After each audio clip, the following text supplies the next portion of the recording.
Hey everybody, I'm David with Bolivar Live. Well, thought I'd give you a shot of the beachfront today. A lot of people have seen these houses along here, big houses on the beachfront. A lot of people have gone to adding different amenities to them. Some people are putting pool tables in, they're putting elevators in. Anything that'll step up the rental process and help the home get rented more. And a lot of people are putting hot tubs and pools in. And I know there's a difference between whether your house is beachfront or it's 2 or 3 or 4 rows back. So I thought I would ask Chandra with Aran and Franklin Engineering, what's the difference and what do you need to look at if you're planning on putting a pool in? My brother-in-law and sister at one time were looking, and they're up in the Austin area, and they gave them actually two prices because some areas they can dig easily, some areas they more or less have to blast the rock out. And so I thought I'd get with Chandra today and ask her just what do you need to take into consideration if you're looking at putting a pool in or a hot tub, whether it's in the ground or above the ground? Chandra, my wife and I were talking the other day, and I said, and I was actually talking to my brother in law too. I said, man, I'd love to have a pool just to relax in. And my brother in law is up in the Austin area. And he said, man, you need to do some checking down there because I don't know about down there, but up here, they gave me two prices because one without rock, and if they had to blast or something, he That's said right. it was like double the price. So we didn't do the pool. And I said, well, we don't have rock down here. And so, but he said, yeah, but some of the zones are different from my understanding. You need to check and see where you're at as to what you can do. A lot of people are putting pools in down here, both above ground and in ground. What's the difference and what do they need to take into consideration? So let's talk about the in-ground first. Okay. And of course, we always have to consider flood zone, V zone versus A zone. In a V zone, everything in a V zone is required to be supported on the piling. So Okay. your pool, even though it's in the ground, it's still in that scour zone. It's going to have to be structurally supported on piling. And what we typically do is we design kind of a shell, and then the pool company comes in and then makes it all smooth and curvy and Hmm. gunite it and everything, uh, you know, within that structural shell. But we would have subpiles, and it would be uh, completely self-supporting. The other thing is that in a V zone, you're not supposed to go more than 12 inches above grade with like the lip of the Hmm. pool or the spa bump up or something. So you really can't get a lot of height above grade with a V zone pool. So Now, that oh, go pool ahead. actually has to be mounted, I mean, supported just like a house Just like a with house. I mean, piling. they're much smaller piles, or you can Hmm. do, the round, tapered sub piles or something like that, and tie into your foundation elements. But yeah, it's basically got to be supported like a house. In a zone, you're not required to have sub piles, so we can support that right on the ground.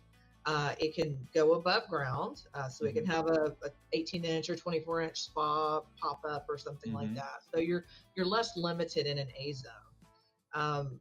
The other condition that we see is people wanting to put pools at the living level, so at the Right. elevated deck level.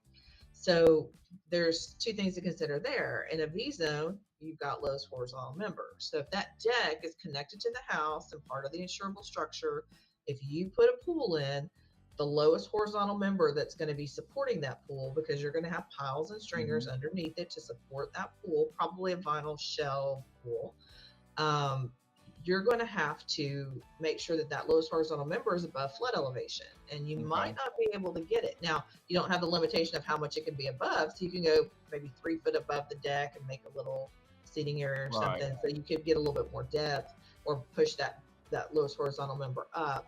So, but we do it both ways. But yeah, the elevated pool is a really uh, popular new item. Right. But if you can't get above flood elevation with your lowest horizontal member, that deck needs to be completely separate from the house, because if Okay. it's not, it would dictate the lowest horizontal structural member for the house, For which the could house. impact your insurance rates. Yeah.